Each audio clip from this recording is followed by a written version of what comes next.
Hello everyone, this is Mahendra Singh Naruka. I am faculty of Social Science at Kota Career Point in Kuchaman City. Now we are going to discuss Vardhan Dynasty. Vardhan Dynasty, also called by another name Pushyabhuti Dynasty, as it was founded by Pushyabhuti. This dynasty has its roots in Thaneshwar. Thaneshwar place is in Haryana, near Delhi. In this dynasty, three important kings were there. The name of those three kings were Prabhakar Vardhan, Rajyavardhan, and Harshvardhan. After them, this dynasty completely ended. Prabhakar Vardhan की death होने के बाद new ruler बनता है Rajyavardhan. Rajyavardhan could not rule for long years. ज़्यादा लंबे सालों तक राज नहीं कर पाया और उसे एक लंबे स्ट्रगल में उलझना पड़ा था. उस लंबे स्ट्रगल में जिसमें बंगाल का रूलर शशांक यानी गॉड रूलर शशांक, उससे उसका भारी स्ट्रगल होता है और उस भारी स्ट्रगल में राज्यवर्धन मारा जाता है. Rajyavardhan died in 606 CE. After the death of Rajyavardhan, the new ruler of Vardhan dynasty was Harshvardhan. Harshvardhan जो है उसकी कोई संतान नहीं थी. So Pushyabhuti dynasty naturally ended after the death of Harshvardhan.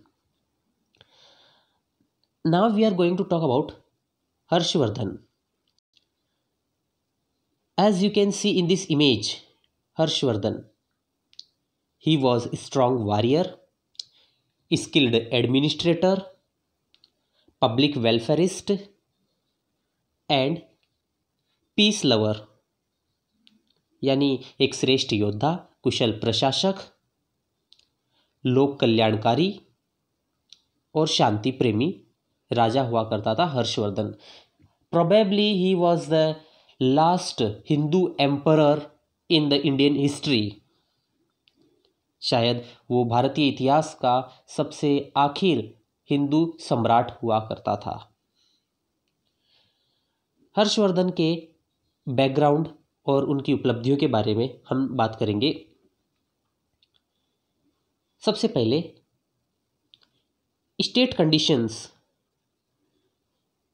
State conditions was grave, यानी कि राज्य की स्थितियां काफ़ी गंभीर थी, चैलेंजिंग थी, क्योंकि 606 CE में हर्षवर्धन का राज्याभिषेक होता है. Eight that time what happened, his brother Rajyavardhan died in the long struggle. Just after his death, his younger sister Rajshri, उसकी छोटी बहन राजश्री, वो अपने आप को सेफ करने के लिए, सेफगार्ड करने के लिए, क्योंकि उसकी जान को खतरा था. So to safeguard herself she went to some unknown places. हो सकता है वो जंगलों में कई सालों तक भटकी होंगी, अपने आप को बचाने के लिए गुफाओं में रही होंगी. It was very difficult situation for her. Harshvardhan ने राज्य संभालने के बाद कई सालों तक कोशिश की अपनी बहन का पता लगाने के लिए. And finally he came to know whereabouts of his sister. और उसके बाद उसका नेक्स्ट स्टेप होता है हर्षवर्धन एंड भास्कर वर्मा, ये दोनों अलायंस में जुड़ जाते हैं. अलायंस क्या होता है? अलायंस यानी फ्रेंडशिप. अलायंस यानी दो किंग्स के द्वारा किए गए समझौते किसी तीसरे किंग को हराने के लिए. So here you will see the alliance between Harshvardhan and Bhaskar Verma. Bhaskar Verma कौन है, इसका क्या बैकग्राउंड है? भास्कर वर्मा जो है वो कामरूप का राजा है. कहाँ का राजा है? कामरूप. कामरूप इज इन आसाम, यानी कि आसाम, मॉडर्न डे आसाम का एक रूलर था भास्कर वर्मा. तो उस भास्कर वर्मा को उसने अपने साथ मिलाया. किस लिए? अपने भाई के हत्यारे का बदला लेने के लिए। Then he sent large army to fight against Shashank. Shashank से लड़ने के लिए उसने एक बड़ी आर्मी इकट्ठा की और शशांक से बदला लेने की कोशिश करता है। आफ्टर गेटिंग सक्सेस वो अपने एम्पायर को एक्सटेंड करने की सोचता है। After all he was ambitious ruler, so why didn't he try for expansion of empire? Obviously tried. तो इसके बाद चालुक्यन किंग जो था, ये चालुक्यन किंग क्या है? एक डायनेस्टी का नाम है चालुक्य। साउथ में एक डायनेस्टी थी चालुक्य। उस चालुक्य डायनेस्टी का एक रूलर था पुलकेशिन सेकंड। उससे हर्षवर्धन 620 में एक फ़ाइट करता है। 620 में एक फ़ाइट करता है। उस फाइट के दौरान जो है ये जीत नहीं पाता और नर्मदा नदी तक ही इसका एम्पायर रह जाता है। अब बात करते हैं इसके एम्पायर के बारे में। इसका एम्पायर कहाँ से कहाँ तक था? तो इस as you can see in this picture, Harshvardhan का एम्पायर जो है काफ़ी बड़ा एम्पायर दिखाई देता है। Starting from northward direction, Himalaya से लेकर साउथ के नर्मदा रिवर तक, और वेस्ट के वल्लभी रीजन से लेकर ईस्ट के गंजाम रीजन तक। गंजाम मॉडर्न डे उड़ीसा के अंदर है। Is that clear? So this was the extension of Harshavardhan's empire.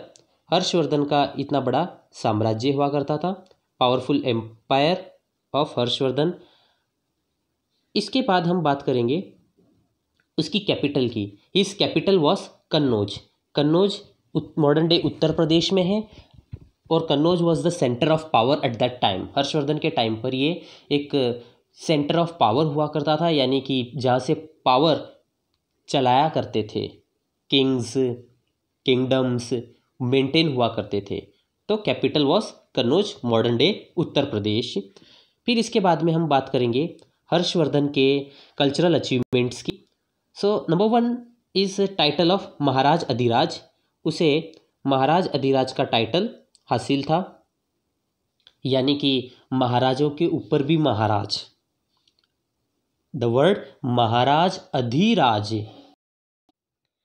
It means he was the rulers of ruler. Is that clear? फिर इसके बाद में हम बात करेंगे कि हर्षवर्धन जो है वर्शिपर किसका था। स्टार्ट पॉइंट में हम अगर देखें तो ही was the worshipper of Shiva and Surya. भगवान शिव और सूर्य देव, इनकी आस्था थी इसके अंदर।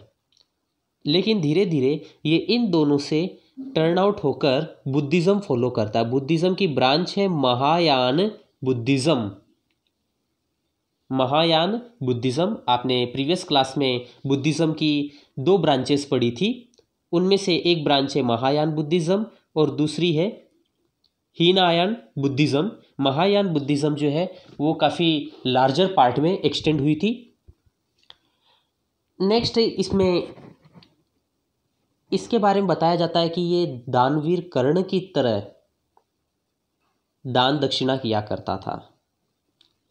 सो charity took place on the confluence of Ganga and Yamuna river. हर 5वें वर्ष में गंगा और यमुना नदी के संगम पर एक दान का आयोजन किया जाता था और उस दान में वो अपनी प्रजा को, ब्राह्मणों को, बुद्धिस्ट मॉन्क्स को, जैन मॉन्क्स को, मोनास्ट्रीज के लिए तरह तरह के व्यवस्थाएं करता था। धन, दौलत, कपड़े, खाने की चीज़ें, एवरीथिंग। इनफैक्ट वो खुद के कपड़े भी उतार कर दे देता था अगर कोई उससे मांगने वाला उसके खुद के वस्त्र भी मांगता। इनफैक्ट ये जो चैरिटी शो होता था, इसमें एक चाइनीज़ ट्रैवलर आया था, ह्यूएन सेंग। ह्यूएन सेंग एक चाइनीज़ ट्रैवलर था जो इंडिया को स्टडी करने आया था कि इंडिया इतना ग्रेट क्यों है, इतना ग्लोरियस क्यों है। तो जब वो आया था तो 6th फेस्टिवल, जो चैरिटी का 6th फेस्टिवल था गंगा यमुना के कॉन्फ्लुएंस में, उसमें उसने देखा और देखने के बाद काफ़ी ज़्यादा तारीफ़ें की हर्षवर्धन और उसके एम्पायर की।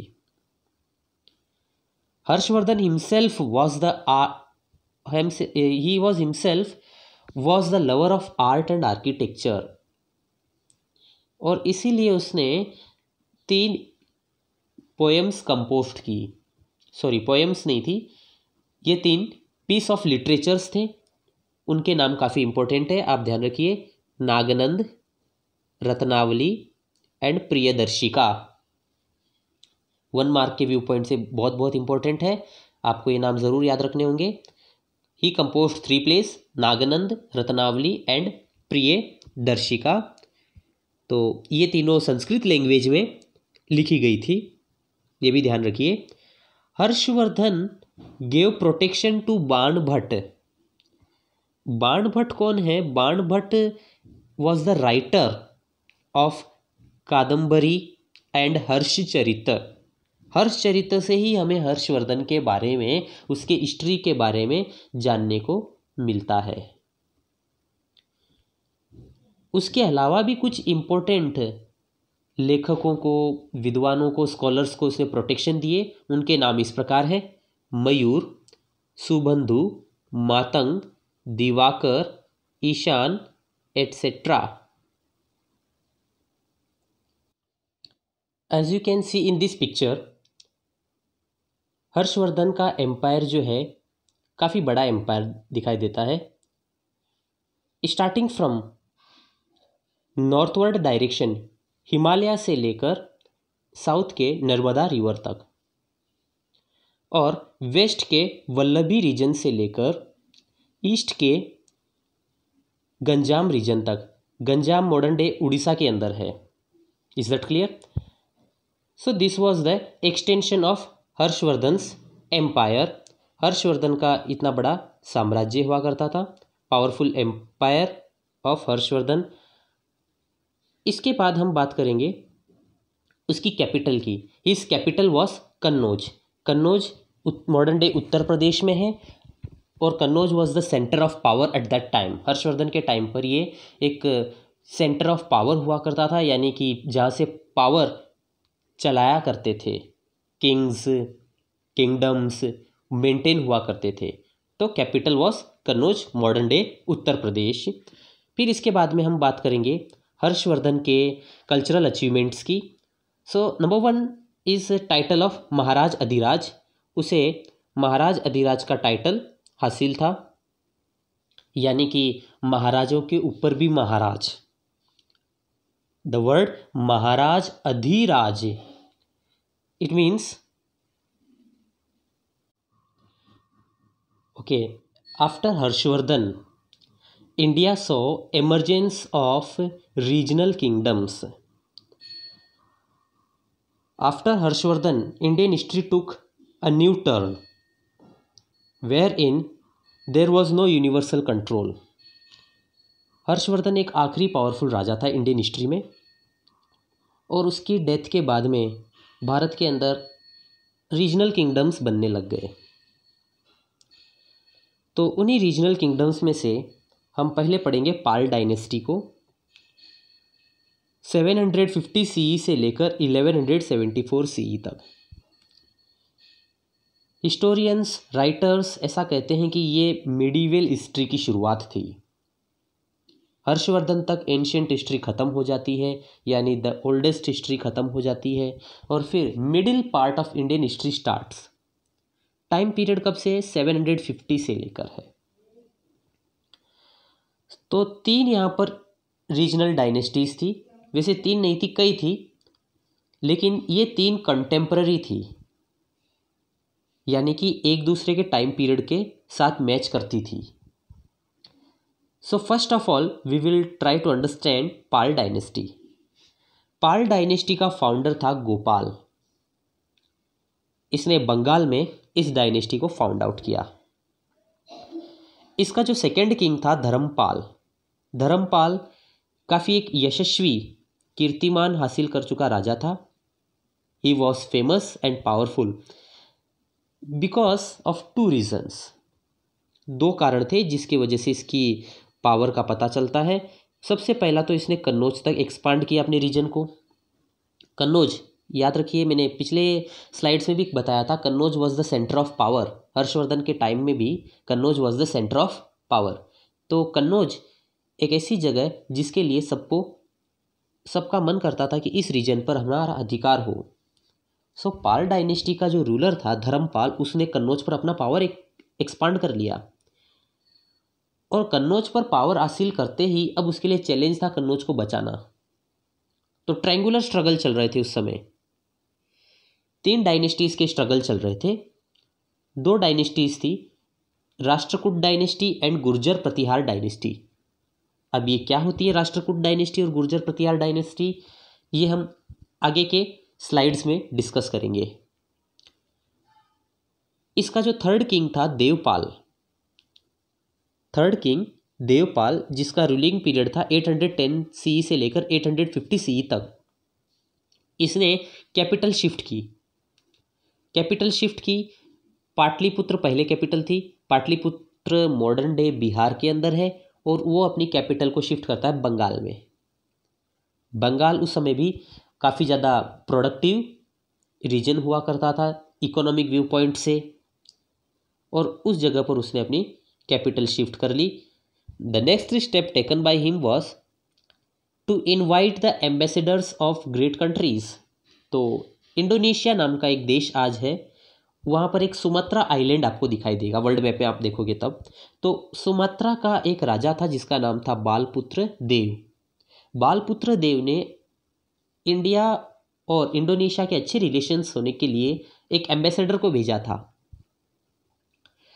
The king of Sumatra island sent messenger in Devapala's court, Devapal के राज्य में अपना एक एम्बेसडर भेजा था। इस डायनेस्टी का जो 9th रूलर है महिपाल फर्स्ट इसलिए इंपॉर्टेंट है क्योंकि ये काफ़ी ज़्यादा बार हार जाता है और ये अपने एम्पायर को छोटा होते हुए देखता है। So Mahipal first he was badly defeated by the Chola king Rajendra first, who had occupied the regions up to river Ganga in around 1023 CE। यानी कि राजेंद्र फर्स्ट गंगा रीजन तक को जीत लेता है महिपाल से, और 12th सेंचुरी का मिड आते आते यानी कि 1150 आते आते ये डायनेस्टी गिरने लग जाती है, ख़त्म होने लग जाती है। 1174 CE में this dynasty was completely swept. पाला डायनेस्टी की कल्चरल अचीवमेंट्स, वैसे तो ये बुद्धिज़्म के फॉलोअर्स थे, लेकिन इन्होंने नालंदा और विक्रमशिला यूनिवर्सिटीज़ के अंदर जो बुद्धिस्ट मॉन्क्स के अलावा जो भी कुछ रहा करते थे उनको भी इन्होंने प्रोटेक्शन दिया। महाविहारास को प्रोटेक्ट किया। विहारास क्या होता है? विहारा शब्द का मतलब होता है a place of meditation, a place where education is given. तो उस जगह को प्रोटेक्ट करना मतलब भिक्षुओं को प्रोटेक्ट करना, मॉन्क्स को प्रोटेक्ट करना। तो इन्होंने बुद्धिज़्म को प्रोटेक्ट किया, महाविहार को प्रोटेक्ट किया जो कि नालंदा और विक्रमशिला में थे। बुद्धिस्ट मॉन्क अतिशा, एक बुद्धिस्ट विद्वान था अतिशा नाम का, वो तिब्बत के राजा के कहने पर, माफ़ कीजिएगा, वो न्यायपाल के कहने पर, न्यायपाल पाल डायनेस्टी का 10वां राजा था, न्यायपाल के कहने पर तिब्बत में जाकर अपने बुद्ध धर्म का प्रचार करवाने के लिए कहता है। So Atisha spreaded the Buddhism religion on the order of Nyaypal. Pal dynasty के रूलर्स जो थे आर्ट्स एंड आर्किटेक्चर्स के बहुत बड़े समर्थक थे और इसीलिए उन्होंने धीमन और वितपल को काफ़ी ज़्यादा प्रोटेक्शन दिया था। धीमन और वितपल ये कौन थे? ये स्कल्प्टर्स थे, मूर्तिकार थे। अब मूर्तिकार को प्रोटेक्शन देने का मतलब है आर्किटेक्चर को बढ़ावा देना। Many reservoirs, water reservoirs were built, जो आज भी है उनमें से एक दीनापुर डिस्ट्रिक्ट में। दीनापुर डिस्ट्रिक्ट जो है ये बिहार में है, मॉडर्न डे बिहार में आप इसे पा सकते हैं, दीनापुर डिस्ट्रिक्ट। नेक्स्ट हम बात करेंगे राष्ट्रकूट डायनेस्टी। ये आप इस मैप में देख सकते हैं, राष्ट्रकूट डायनेस्टी का एक्सपांस है।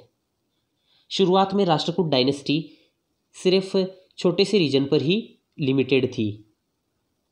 इस रीजन तक तो राष्ट्रकूट डायनेस्टी, गुर्जर प्रतिहार डायनेस्टी जो है वो इस रीजन पर थी, और पाल डायनेस्टी जो है जिसके बारे में हम पहले पढ़ चुके हैं, ये पाल डायनेस्टी। तो ये तीनों डायनेस्टी जो है इनके बीच में आपने पढ़ा होगा कन्नौज को लेकर ट्रिपरटाइट स्ट्रगल, ट्रायंगुलर स्ट्रगल।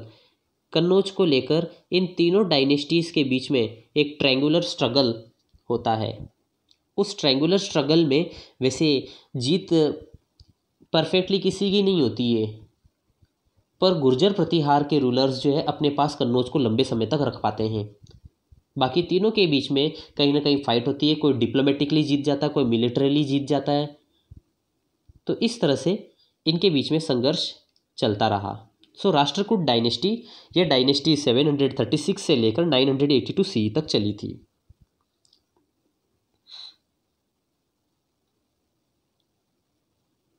अब बात करते हैं इस डायनेस्टी के फाउंडर की, जिसने इस डायनेस्टी को फाउंड किया था। 736 सी में दंतीदुर्ग नाम के एक सरदार ने इस डायनेस्टी को फाउंड किया था।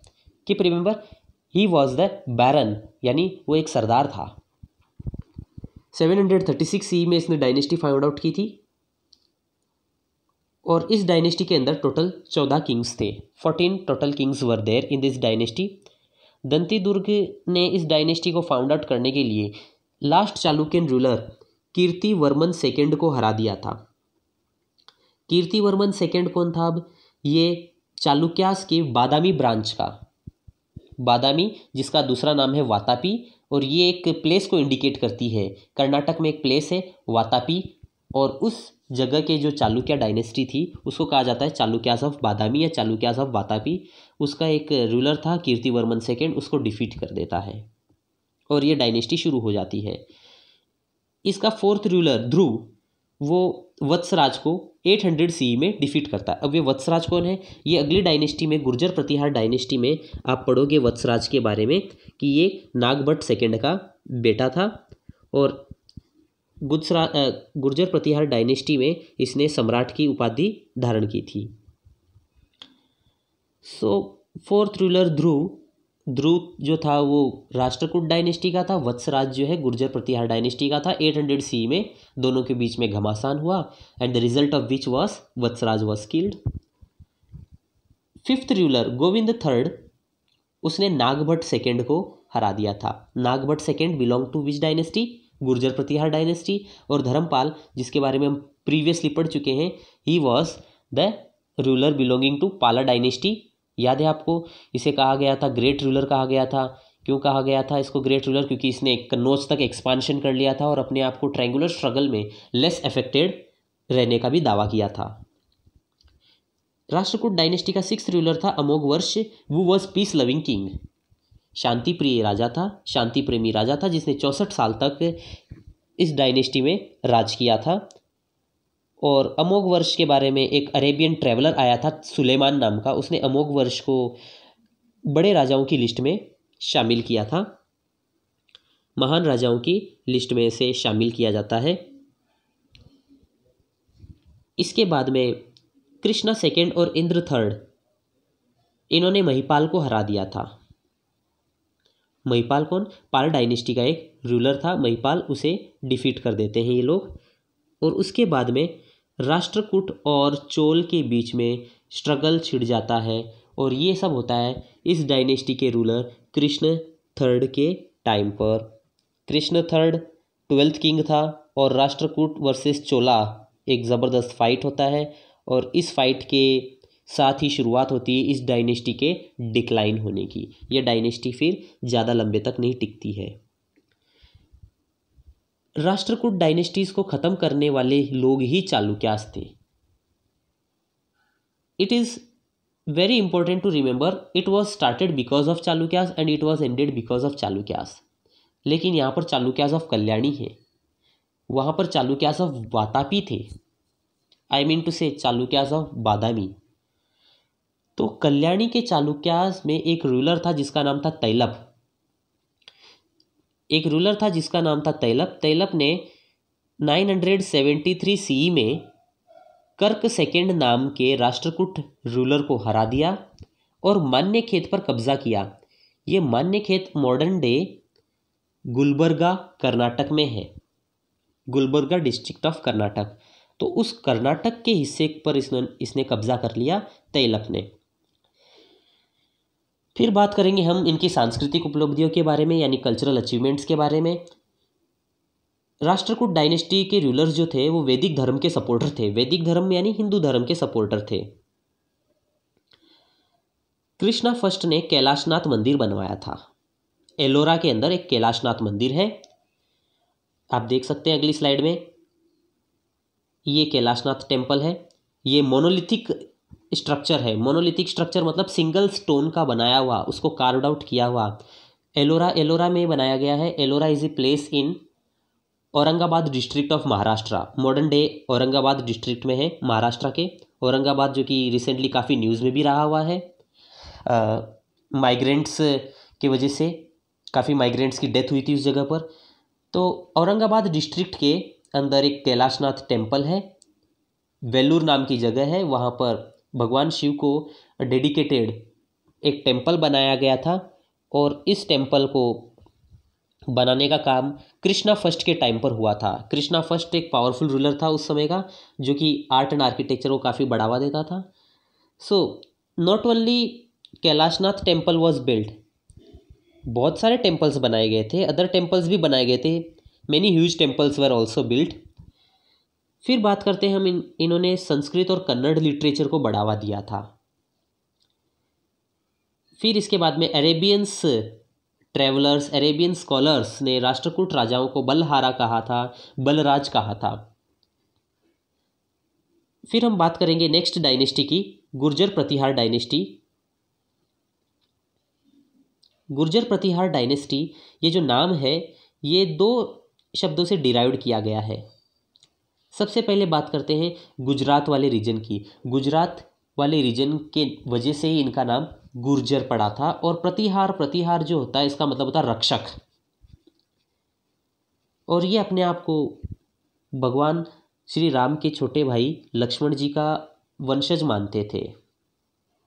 गुर्जर प्रतिहार अपने आप को डिसेंडेंट्स ऑफ लक्ष्मण कहा करते थे, और कहते थे कि हम रक्षक हैं, हम प्रतिहार हैं।